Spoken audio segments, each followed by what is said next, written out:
Hey bobbleheads, MySkirm here, and welcome back to Let's All Play. In this episode of Let's All Play, I'm going to be featuring my good friend, Connor, from Aliens on Toast. I almost pronounced it incorrectly. Oh, there he is. Yeah, get out of the pool. No kids allowed. How you doing, no kids allowed, Connor. Read the sign. I'm sorry.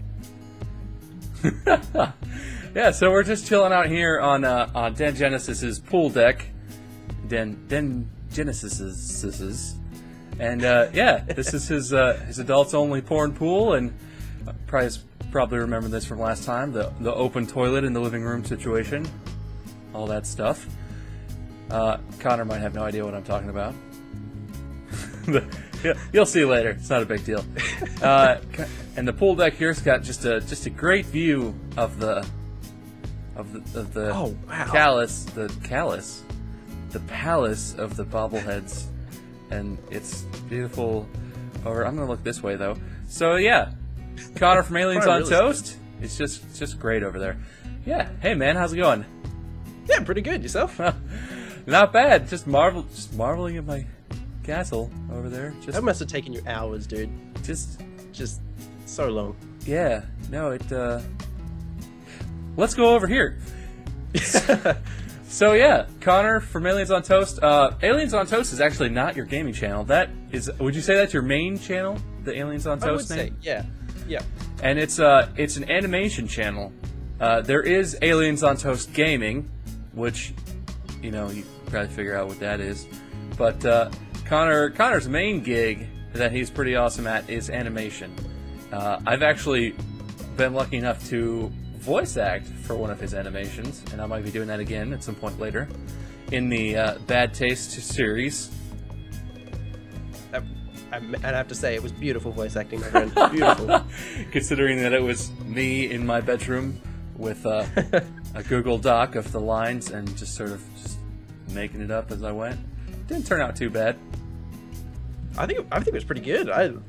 Considering my recording situation is a blanket over my head at that point in time.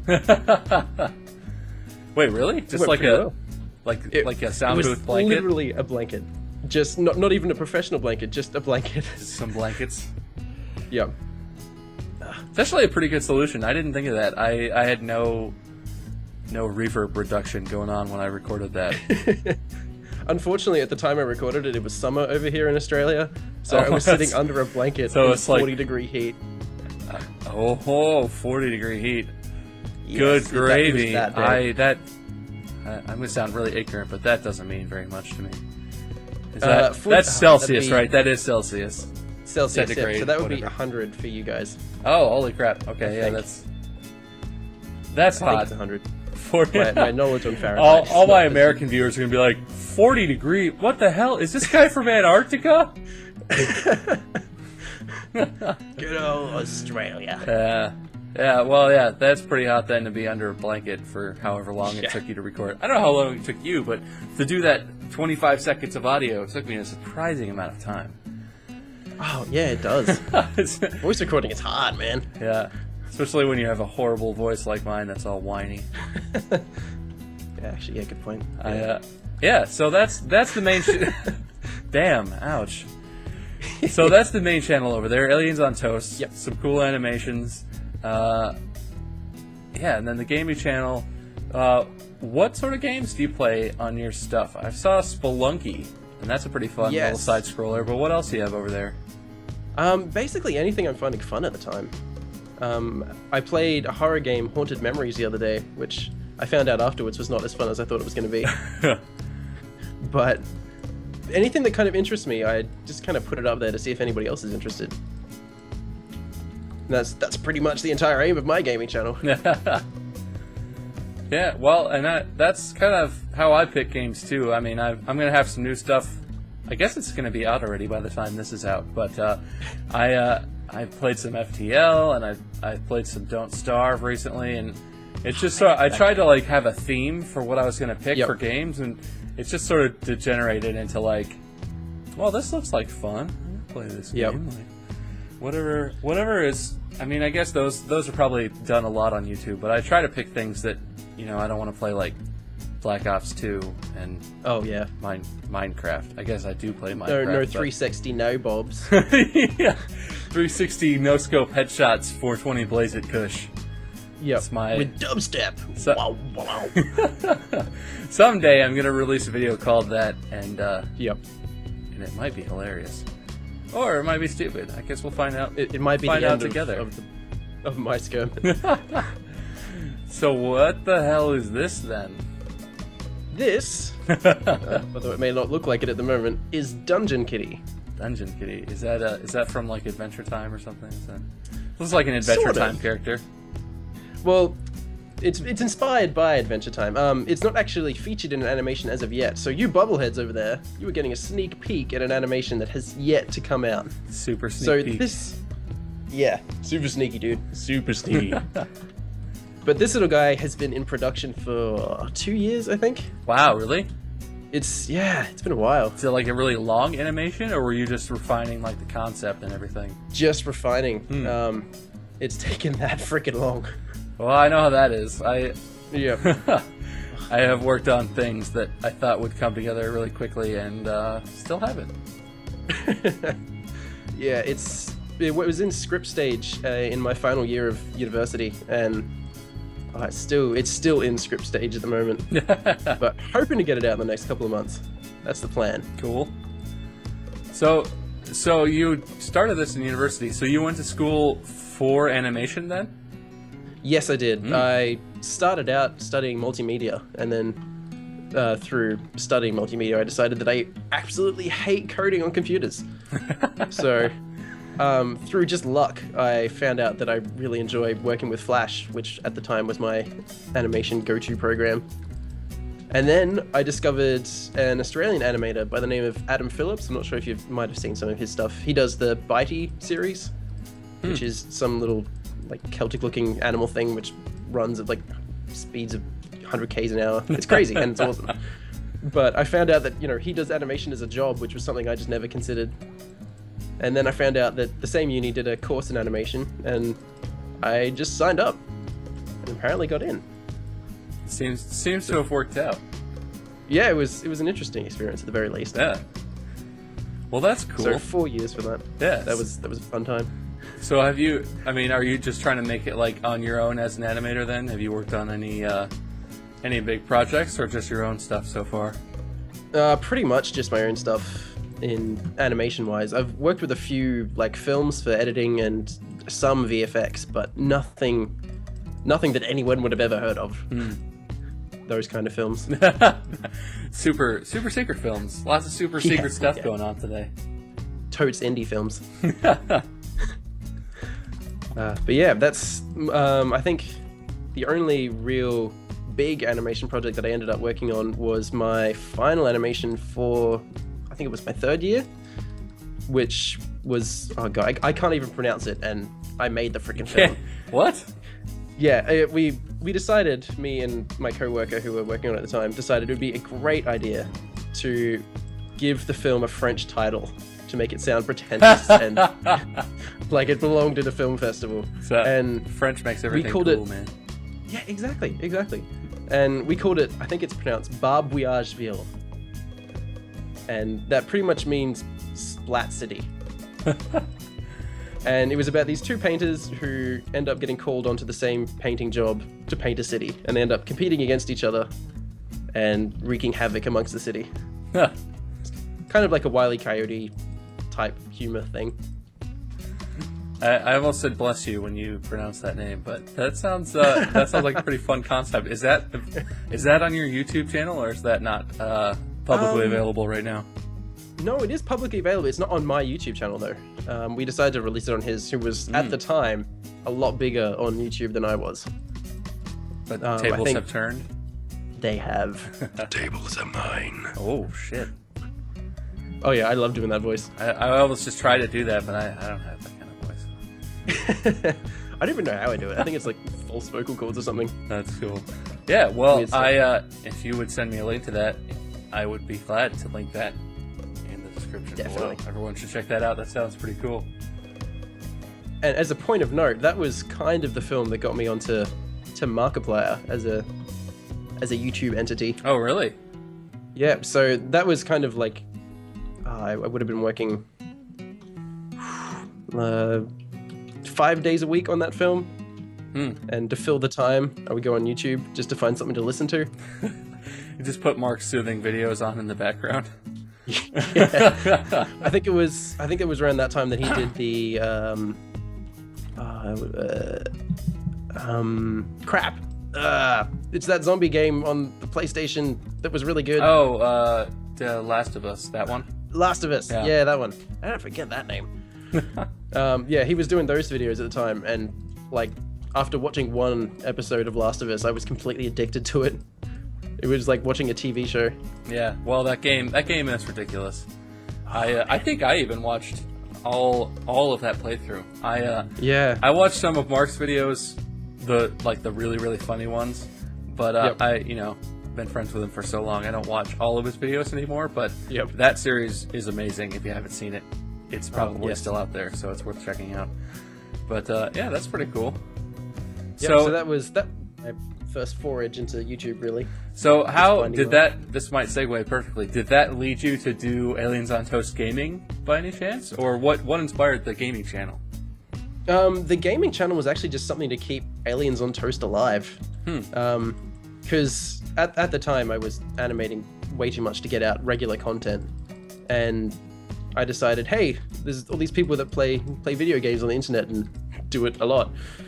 So maybe that's something I could do to pass the time in my YouTube career. So I decided I'd pick up a controller and try that out. Yeah, it is tough. So, I don't know how, I guess good friends might be strong, but I'm friends with the guys over at Syndigo, the YouTube channel, and it's tough. They don't do animations, but they do longer sort of sketch comedy stuff. And when you can only put out content like once every couple weeks, it's tough to keep people around. So they've actually started doing something well, I guess they do play video games, but they do like challenges around video games and stuff like that, and it's a good way to supplement the animations. But they are worth waiting for. I wish there was a way to keep people interested in the meantime, because I look forward to the day that you put out new animations. Just a bit of a wait between days, unfortunately. There's lots of stuff on YouTube. Just keep coming back is the thing. Cycle through your site every day or so. Just make sure. But so that's cool. That the gaming stuff. So have you always just sort of been a gamer then? I mean, because you can't just do that. You have to have a computer that can play games and stuff. There's how. Yeah, well, I went into uni and started my multimedia degree, hoping to get into game design. So I was real into games from I don't know, the time I was like 10, I think. I think the first game I ever played was Age of Empires, and I got that free in a box of cereal. Nice. And that was my go-to game for about 10 years. I just go home after school, play some Age of Empires, and nothing else until I had to go to bed. Those are the days. Actually, in hindsight, I don't actually think I've ever properly won a game of Age of Empires. I think it always reverted to me spawning something in, like the guy with the lasers or the car with the rocket launcher on it. I can't remember any of the cheat names, but I don't think I've ever legitimately won a game. Maybe that's something I should go back and do. Should do it just for yourself. You gotta just do it at least once in your life. I'll probably go back to the game and realize, oh wow, this is what I couldn't beat. This AI. It was what, the 90s, I think, when Age of Empires came out. Yeah, I don't know for sure, but that sounds accurate to me. It was a while ago, whenever it was. Yeah, back in the day when the AI was, say, not so good. Yep. When if it didn't constantly run into walls, it was brilliant and mind-boggling. So, I see you've already gone with the glowstone on the inside here. Yeah, I can't seem to shake the impulse to just put glowstone on everything I see. Have you tried? Hold on, just a second. What's going on down here? Something amazing is about to happen, Bob. Something amazing. Are you about to do a redstone lamp? Oh. Yeah. Oh, that was anticlimactic. I have tried redstone lamps. I'm a little stupid for those. I don't. I understand how the redstone torch placement works, but I can never seem to do it in a way that makes sense. I played a lot on the Vox Populi server for a while. Run by my friend Zombie Mold. You should check it out if you play Minecraft. It's an awesome server, especially with all this Mojang stuff. It needs all of the users it can get right now, because I think all of the servers in the world are in a little bit of trouble from all the rule changes. But yeah, and I tried so hard to do like some cool redstone lamps in my house and make that like the. Like I spent like hours trying to figure out. I don't know. I mean, people can attest to how stupid I am at Minecraft, I guess, but I just they've seen it before. I'm just too dumb to do stuff like that. I don't understand. Can't I just blow stuff up? Isn't that enough for you people? Man, speaking of blowing stuff up in Minecraft, I worked as a swimming teacher for a little while. What? And yeah, when the goings weren't too good as in finding myself a job as an animator. It's an interesting I odd worked job. as a swimming teacher. Yeah, well, it kind of worked out pretty well because I did a lot of work with kids as an animator anyway, and going to a primary school and applying as a swim teacher kind of just fit hand in hand with that a little bit. So anyway, one of the kids I was trying to teach absolutely refused to put his head under the water, and it's kind of a big deal if you can't blew it put up? your head under the water. Sort of. I found out through one of our swimming lessons that he played a lot of Minecraft with his brother, and I may have suggested to him that he investigate a particular block called TNT and test it out underneath their giant mansion that they'd built. And through getting him to blow up his brother's creation. His brother is a lot older than him, by the way. Like, it wasn't like it was ruining his younger brother's dream of a Minecraft house. It was more like a 20-year-old who was spending time after uni. So he discovered the TNT. What? And wait a sec. yeah, that's off, isn't it? Something went wrong. Yeah. Oh god. I having flashback to the Gaming Nut roof building episode. Something happened to the butt. Oh. Hold on. Oh. So yeah, if you just fill this in, that's not it. That's symmetrical. Are you ruining it, Bob? What the hell happened? Are you ruining my stuff? I didn't do anything. I don't. Just ignore me. So through getting him to blow up his brother's house, I managed to gain his trust in me. And he ended up putting his head over the water. And then we talked about the escapades we'd had in blowing up other people's creations in Minecraft. Thank God that was the connection that you were drawing. Well, that was a concerning segue. Like, can I just blow stuff up with TNT? Speaking of TNT, I used to work with children. I can see how that was a disturbing. Everyone can relax now. It's okay. Yeah. That's pretty cool though. Working as a swim teacher. So were you a lifeguard also, or just a swim teacher? Because those usually sort of go hand in hand. Yeah, unfortunately, like I was just working at a primary school. Because I'm not sure if America has the same kind of situation, but over here a lot of primary schools have their own swimming pool, kind of as part of the school grounds. Wow, really?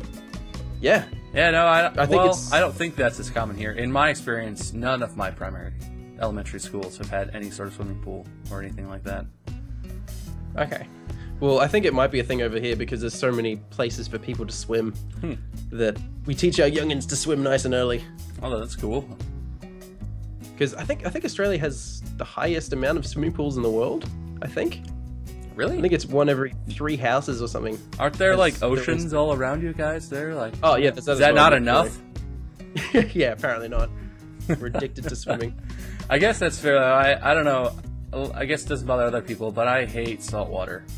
I like the ocean. It's very cool, and the beach is cool. But if I get any salt water in my mouth, like on a beach day, the rest of the day I sort of feel like I might throw up pretty much the whole time. It's really distressing. I don't. Wow. Yeah, I'm really not a fan of salt. That's my my problematic thing about the beach. If I get not salt, sand. I hate sand. Salty sand? It's similar, okay? Salt and sand, they sound the same. But yeah, I love the snow, because snow is kind of like sand. Oh god damn, I built this too high. Snow is kind of like sand, but it melts away after a while, whereas sand sticks around forever. Do you guys get snow in Australia? I sort of assumed it was just always like a bajillion degrees there. Always like 40 degrees or more. Yeah, where I live, there's never any snow. But if you go further south towards, well, the south, there's some mountains which get snow. Really? And that's where all our ski resorts are, yeah. Oh, that's cool. I'm not sure if you'd be familiar with Australian states, but it's down near Melbourne and New South Wales. I'm familiar with those names. I have no idea what they mean, but, you know. I know that those are Australian places, things. They're in Australia, right? Yeah. Sounds accurate to me. I believe you. Yep. Well, yeah, they're the only places that really get snow. That's cool. I never knowed. Wow. So the American school system is really great. Yeah, I never knew that there was snow in Australia, though. That's cool. That seems like a topic like everyone would have covered. I mean, you guys must learn a lot about Australia in the school system over there, right? I mean, it's covered a lot. Yeah, right? It's like it's one of the main countries we talk about a lot. Yeah, lots of. I know that there are some language differences, even though you guys speak English mainly. Like you have a different word for beer, and yeah, we call it water up here. Oh, I was gonna say Foster's. Oh, do people think that's an Australian beer? No, I mean probably from the advertising, but that's just an American beer that's advertised as being Australian, right? That's because I've never met an Australian who drinks Foster's. But there's an Australian guy, Foster's, Australian for beer, in the commercial. That's yeah, I think I've heard of that. That's what you guys talk like, right? That's perfect. Oh, that's kind of cool. It's kind of how we talk, Mr. Bob. Kind of. Oh, whatever.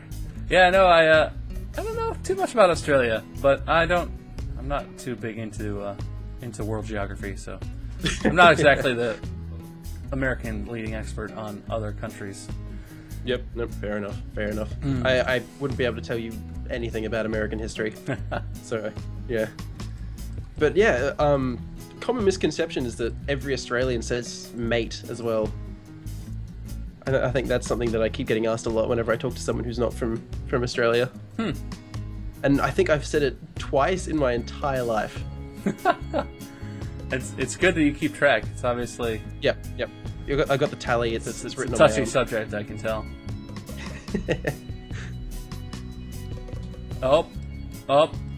I shouldn't have done anything. You had it way under control. I have to say, I am loving the purple. I don't know if you did that just as on purpose to sort of curry favor, but so I didn't even realize. The first person who yeah. has incorporated my channel colors into, I guess Dan Genesis did use purple flowers, but this is a much more grand statement of the my colors. Purple here. Yeah. Yeah, no, that just happens to be a lucky coincidence for you, I guess. Oh yeah, no, I'm sure it is. Yeah, it's very how advantageous. Yeah.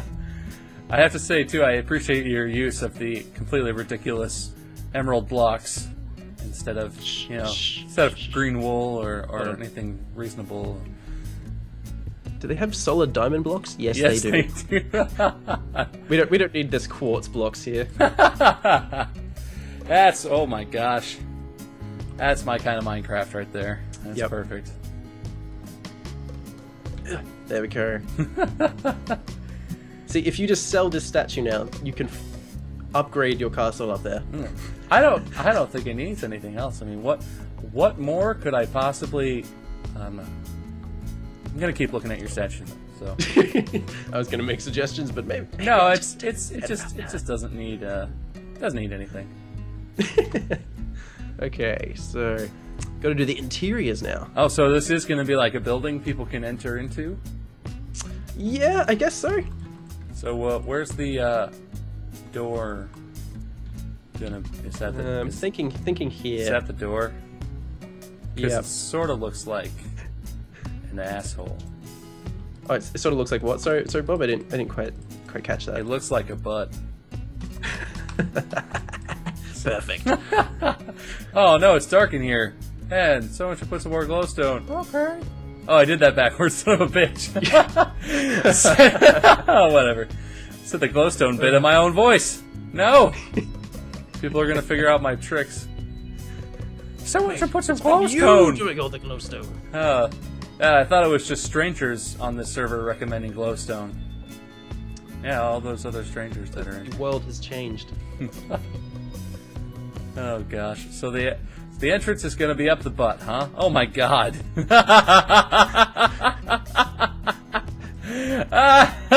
Oh no, it went away. Oh no. Oh, there we go.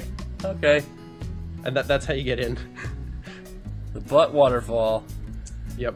I have to It say, would be really good if we. this is the most creative entrance so far on the Let's All Play series. The ass waterfall It would be really entry. great if this was in the marsh, because then it would be green water. God. Perfect for that situation. Oh god, gross. Okay, let's get some interior decorating up in this place.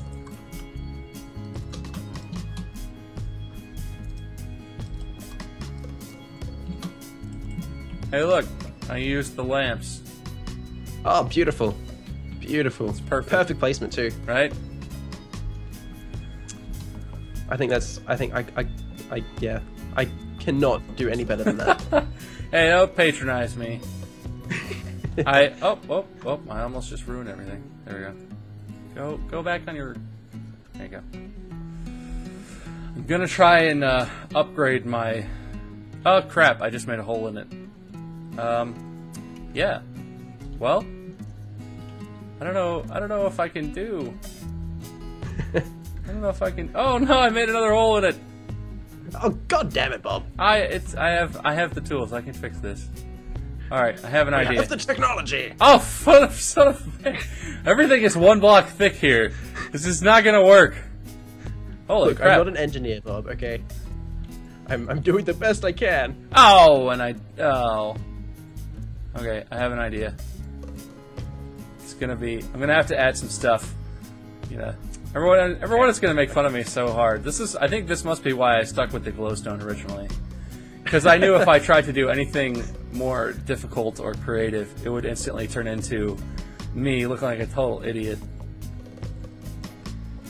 Well, I think the redstone torches is the most advanced my redstone ability has gotten so far. That's kind of sad, I guess. Oh, okay. So I don't want you to give anything away, but are there any teasers about what exactly this cat is all about? I'm kind of interested, and I would. Well, he's kind of actually a minor character in another series that I'm making. He's I don't know how to say it without giving away too much, but he's a stray cat, and let's say that, but he's not exactly the common stray. In that he's a monster dungeon cat. Fair enough. So basically, the series I'm pitching is based around it's kind of an Adventure Timey world where everything's kind of whacked up and crazy doodle. But instead of, the Adventure Time, a post-apocalyptic kind of world, it's set in my one is set in kind of I don't know what you'd call it, but it's basically a dungeon world where everything is ruled and paid for by people who run dungeons with monsters and stuff. And the heroes of this particular world, they go around looting the dungeons and stealing from the village folks.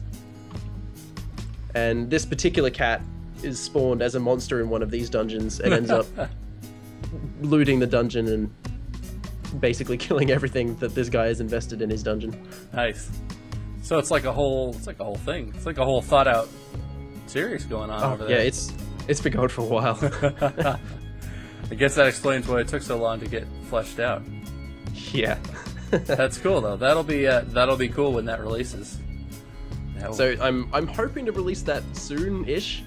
So like in the next couple of months or so. Oh my god, what the hell's going on in here? Nothing. I'm just gonna leave and let you do your thing. Oh, hey, it turned into nighttime outside. Ooh, we've been in here for a while. God. Oh, that I love the butthole exit. Like, how else do you get into a cat? How? I would love to point out all the things about that sentence that disturb me, but I just stick with I don't know, I guess, will be my answer. I wonder. Oh.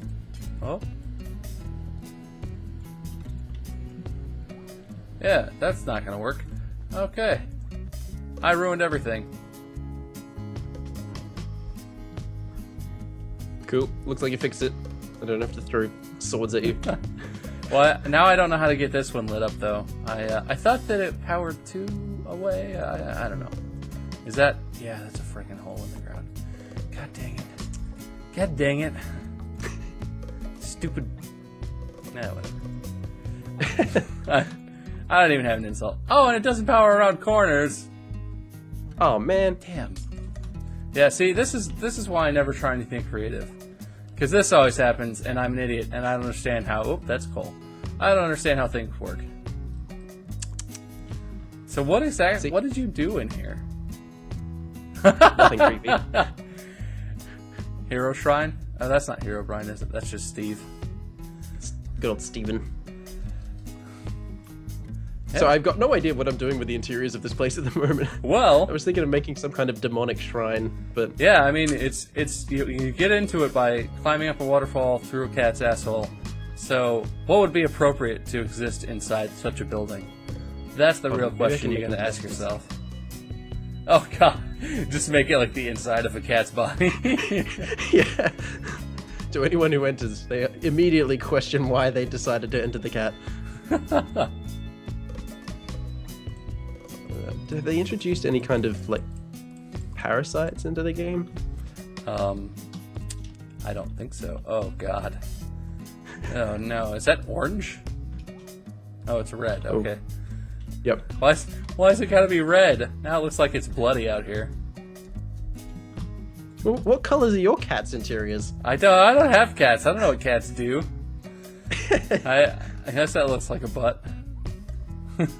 kind of an irritated entranceway. God. Oh, whatever. It's your thing, man. All right. So, what Dungeon Cat? Is that what this thing is called? Dungeon Kitty. Yep. The Dungeon Kitty appears to be finished. We might have missed some of the building of the more detailed attributes. By absolutely no fault of my own, things transpired and mistakes were made, and yeah, whatever. Just it's fine. So, so we've got the entrails in here, and the ribs, and what is this? The door goes down to the Steven Shrine. Is that what this is? Steven Shrine. Yep. Oh, hey, buddy. Oh man, did I miss anything else in my brilliant technical ability here? I don't know if I did. Does it have the nipple? The the nipple doors. Yeah, we totally. I invented the nipple entrances. I have to say, much less disturbing than the butthole entrance. Just in my opinion, who wouldn't want to come into the nipples as opposed to the butthole of the Dungeon Kitty? Never thought I would say those words in the same sentence. Yep, and the very tasteful diamond block with gold trim dam down here holding back the nipple flood from Dungeon Kitty. It's just a beautiful thing. So yeah, this is quite the unique addition. Sort of looks like it might want to destroy the gaming nut if it gets too bored over there. Okay, bobbleheads, this has been another episode of Let's All Play, as I shake the camera around violently. Try and watch that and not get sick.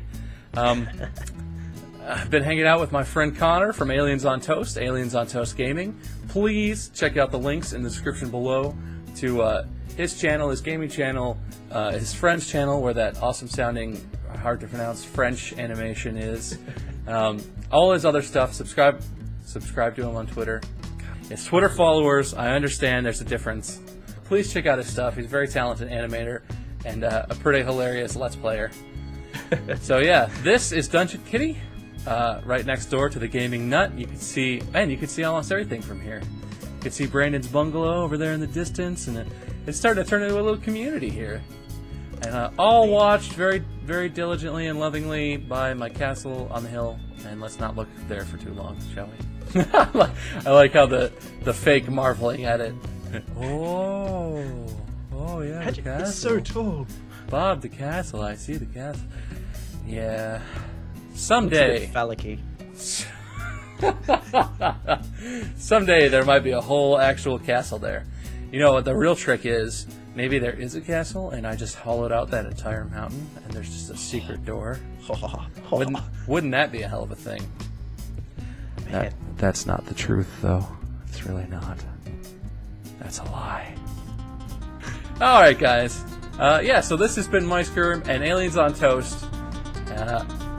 Hope you enjoyed another installment of Let's All Play. And I will see you guys next time.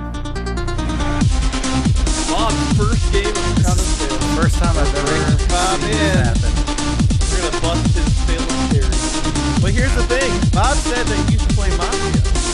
Well, not a lot.